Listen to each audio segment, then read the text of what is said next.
प्रिय विद्यार्थियों, हमने करुणा निबंध को प्रारंभ किया था और हमने पढ़ा कि करुणा दुख से उत्पन्न होती है।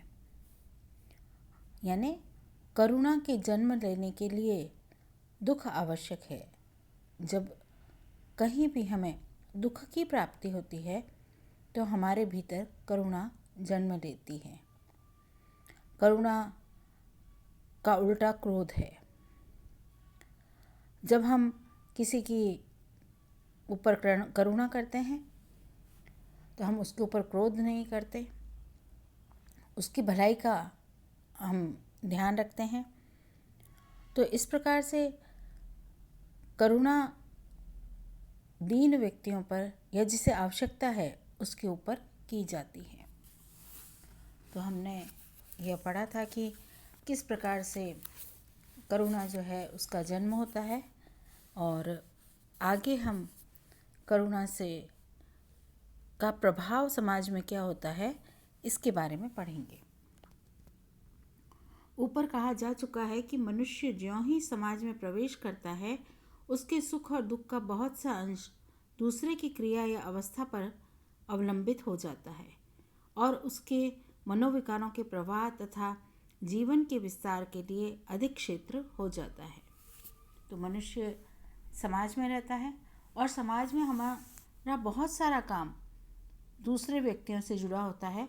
दूसरे व्यक्ति हमारे साथ जुड़ कर के अपने जीविका को, अपने काम को आगे बढ़ाते हैं। यानी समाज, संस्कृति, परंपरा जो है और हमारे जीवन के जो अन्य कार्य हैं, जीवन के जो आवश्यक कार्य हैं, उन सब के लिए भी हमारी निर्भरता दूसरों पर होती है।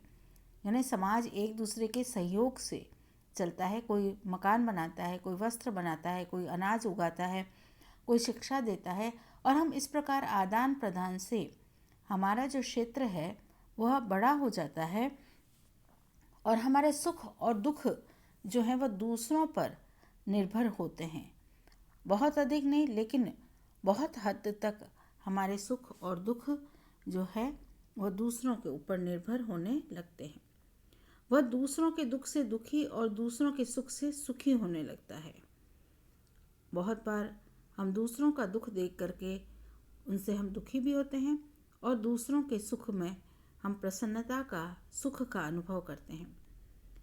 शुक्ल जी कहते हैं कि अब देखना यह है कि दूसरों के दुख से दुखी होने का नियम जितना व्यापक है, क्या उतना ही दूसरों के सुख से सुखी होने का भी। वे कहते हैं कि हम दूसरों के दुख को देख करके तो दुखी हो जाते हैं। कोई व्यक्ति रोगी है, कोई व्यक्ति उसकी अवस्था खराब हो गई है, किसी व्यक्ति को किसी प्रकार का आघात पहुंचा है, तो वह हमारा अपना हो या पराया, हम उसके दुख को देख करके दुखी होते हैं। यह मनुष्य का स्वभाव है।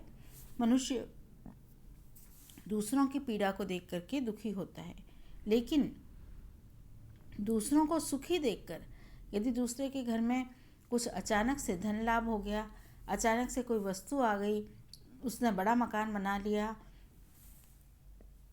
तो क्या हम उतना ही सुखी होते हैं जितना कि वो सुखी है। तो इस प्रकार शुक्ल जी यह प्रश्न करते हैं कि हम दूसरों के दुख से जितना दुखी होते हैं, क्या हम उतना सुखी भी होते हैं। मैं समझता हूँ नहीं। हम अज्ञात कुलशील मनुष्य के दुख को देखकर दुखी होते हैं। किसी दुखी मनुष्य के सामने देख हम अपना दुखी होना तब तक ले बंद नहीं करते जब तक ये मालूम ना हो जाए कि वह कौन है, कहाँ रहता है और कैसा है।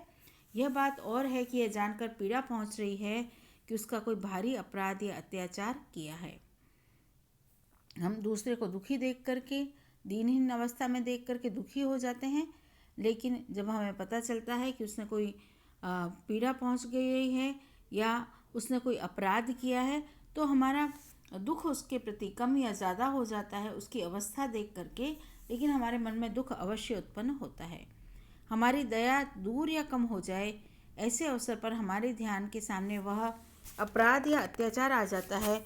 उस अपराध या अत्याचारी का वर्तमान क्लेश हमारे क्रोध की तुष्टि या साधक हो जाता है। व्यक्ति ने किस कारण से अपराध किया है। कोई व्यक्ति भूख के कारण रोटी चुरा रहा है, अपराध करता है, तो उसके प्रति हमारे मन में एक करुणा का भाव शेष रहता है और क्रोध हमारा थोड़ा कम होता है, क्योंकि हम जानते हैं कि भूख जो है वह चोरी भी करवा सकती है। लेकिन कोई व्यक्ति पेट भरा है और वह सिर्फ दूसरों को पॉकेट मारता है या दूसरों की वस्तु को छीनता है, चोरी करता है, अपराध करता है, तो हमारी नज़रों में वह दंडनीय हो जाता है, हमारा क्रोध जो है उसके प्रति बढ़ जाता है। सारांश यह है कि करुणा की प्राप्ति के लिए पात्र में दुख के अतिरिक्त और किसी विशेषता की अपेक्षा नहीं। यानी दुख जब पात्र में होता है तो करुणा उत्पन्न स्वतः ही हो जाती है। पर आनंदित हम ऐसे ही आदमी के सुख को देखकर होते हैं जो या तो हमारा सहृदय या संबंधी हो अथवा अत्यंत सज्जन, शीलवान या चरित्रवान होने के कारण समाज का मित्र या हितकारी हो। दुखी तो हम सबके दुख को देखकर हो सकते हैं, लेकिन सुखी हम तभी होते हैं जब कोई हमारा मित्र हो, हमारे घर परिवार के लोग हों या हमारे समाज का ऐसा व्यक्ति हो जिसने हमारे समाज को गौरव प्रदान किया हो। तो ऐसे गुणवान विद्वान व्यक्ति के लिए हमारे मन में श्रद्धा होती है और उसके सुख से हम सुखी होते हैं। यूँ ही किसी अज्ञात व्यक्ति का लाभ या कल्याण सुनने से हमारे हृदय में किसी प्रकार के आनंद का उदय नहीं होता। अगर किसी अज्ञात व्यक्ति को लॉटरी लगती है, हम पढ़ते हैं, लेकिन हमारे मन में आनंद की अनुभूति नहीं होती। इससे प्रकट है कि दूसरों के दुख से दुखी होने का नियम व्यापक है और दूसरों के सुख से सुखी होने का नियम उसकी अपेक्षा परिमित है। यानी दूसरों से सुख में सुखी होने का नियम जो है वह सीमित है, लेकिन दुखी होने का, दूसरों के दुख से दुख अनुभव करने का जो नियम है वह व्यापक है। इसके अतिरिक्त दूसरों को सुखी देखकर जो आनंद होता है उसका न तो कोई नाम रखा गया और न उसमें कोई वेग या प्रेरणा होती है। पर दूसरों के दुख के परिज्ञान से जो दुख होता है वह करुणा आदि नामों से पुकारा जाता है और अपने कारण को दूर करने की उत्तेजना करता है।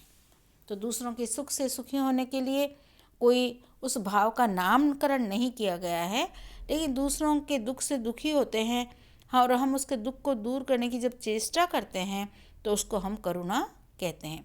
कोई व्यक्ति अभावग्रस्त है, चाहे वस्त्र से, चाहे दवाई से, चाहे अन्न से या किसी अन्य वस्तु से, तो हम उसकी दुख को, उसकी परिस्थिति देखकर उसकी जो आवश्यकता है उसकी हम पूर्ति करना चाहते हैं, हम उसके दुख को दूर करना चाहते हैं। तो इस प्रकार से जब हम दूसरों के दुख को दूर करने की चेष्टा करते हैं तो यह भाव ही करुणा कहलाता है। तो इसके आगे का पाठ हम कल पढ़ेंगे और धन्यवाद।